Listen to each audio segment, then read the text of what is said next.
European troops? Well, when the ceasefire force is set up and the line of demarcation between Ukraine and Russian forces is set up, there must be very clear rules of engagement. In other words, what happens for exactly the scenario that you're talking about. What is absolutely clear and fundamental is that any European peace enforcement force must have the firepower, the tanks, the artillery, the drones, and the air power to be able to stop any Russian incursion. And I think that it clearly can have if we put enough forces on the ground. Of course, it's a huge area. The demarcation line is likely to be about 800 miles long.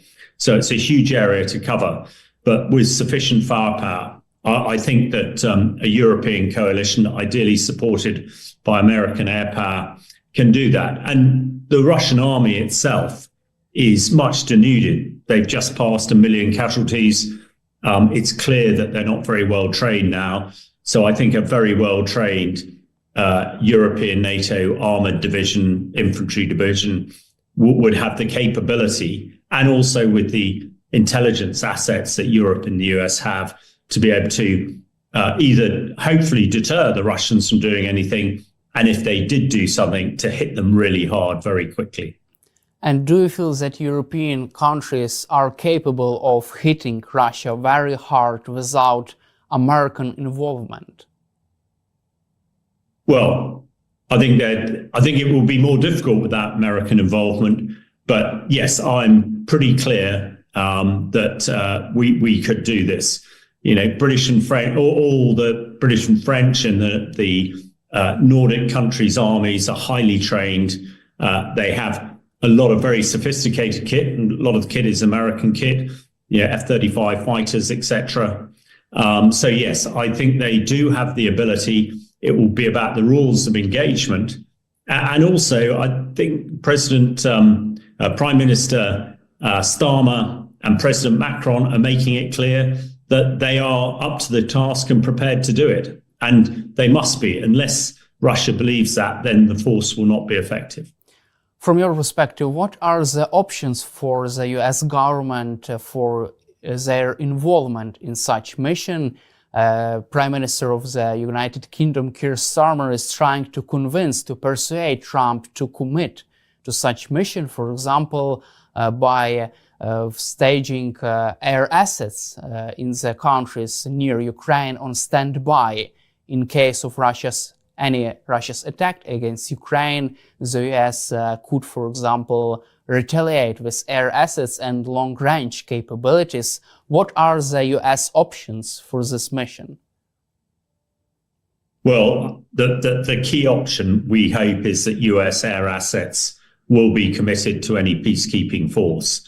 There's some significant US assets, air assets, fighter jets, etc., already stationed in the United Kingdom in 3 very large air bases and across Europe as well. And one would hope that they will be the guarantor of air power to this peace enforcement force. So that is really what I think Prime Minister Starmer is trying to convince President Trump to commit to the fight. But we also must plan for a worst-case contingency where Trump doesn't. But I think also as part of President Zelensky's peace proposals, he's also indicated that he is prepared to look at the rare earth minerals deal that President Trump seems so keen on. And one anticipates if that deal can be agreed, then in the transactional way that Trump seems to do political and diplomatic business now, then once Trump has access to Ukraine minerals, Ukraine or the coalition peace force would have access to US air power.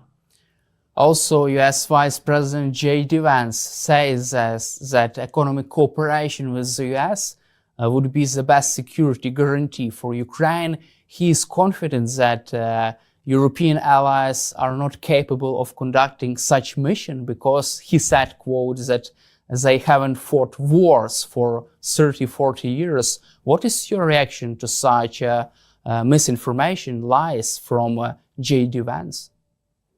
Well, there are two things here. Firstly, the comments of J.D. Vance, which I've written about extensively in the British press, for a person who has fought in the Gulf Wars, in Iraq and Afghanistan and Bosnia and Kosovo wars. With a lot of my colleagues, we're pretty vexed by what Mr. Vance has to say. And although he was apparently a soldier once, I think his combat experience is very limited. So it was an unfortunate comment. Mr. Vance seems to say things first and then think later, because, of course, he's now retracted that comment, saying he didn't think it was the case that British and French soldiers had not been in combat. So I think that's unfortunate, but it wouldn't really matter. But the fact that he's vice president of the USA is a huge concern if that is his judgment. I think on the first point that you mentioned about Ukraine having security by doing business with the US, I think he believes that if there are US personnel in Ukraine, maybe working in the mines and other areas of business, helping with reconstruction, then Putin wouldn't attack for fear of injuring or killing US personnel.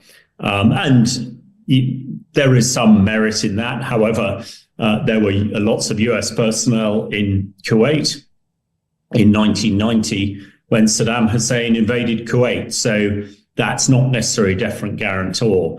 But as far when it comes to experience of the British and French military, I personally have been fought in 7 different wars, and a lot of my colleagues are similar. So we're a lot more experienced than Mr. Vance in combat. So perhaps he should stick to politics.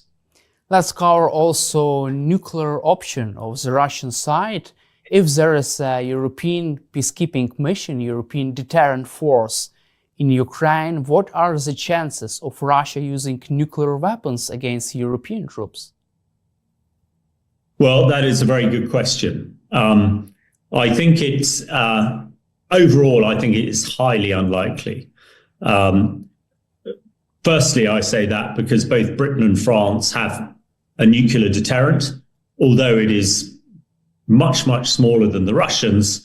The combined nuclear weapons of Britain and France are enough to annihilate Russia anyway, and Putin will know that.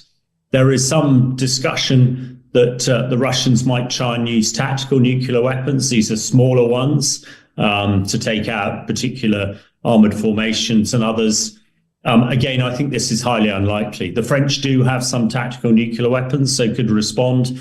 But I think, as we've discussed on your program before, the launching of any tactical nuclear weapons, I think a coalition NATO peace enforcement force would have the capability with the weapons like Storm Shadow to prevent them being launched. So I personally think the nuclear issue, as we've discussed many times before over the last 3 years, is a non-issue, because Putin knows that the moment he flexes his nuclear weapons, that is the end of it.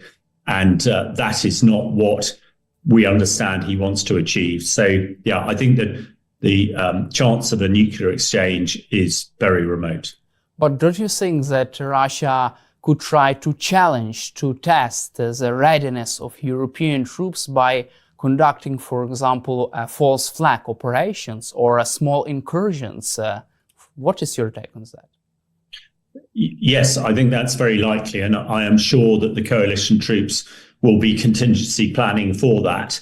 And if there is any slight incursion, it's very important that the coalition force hits it very hard.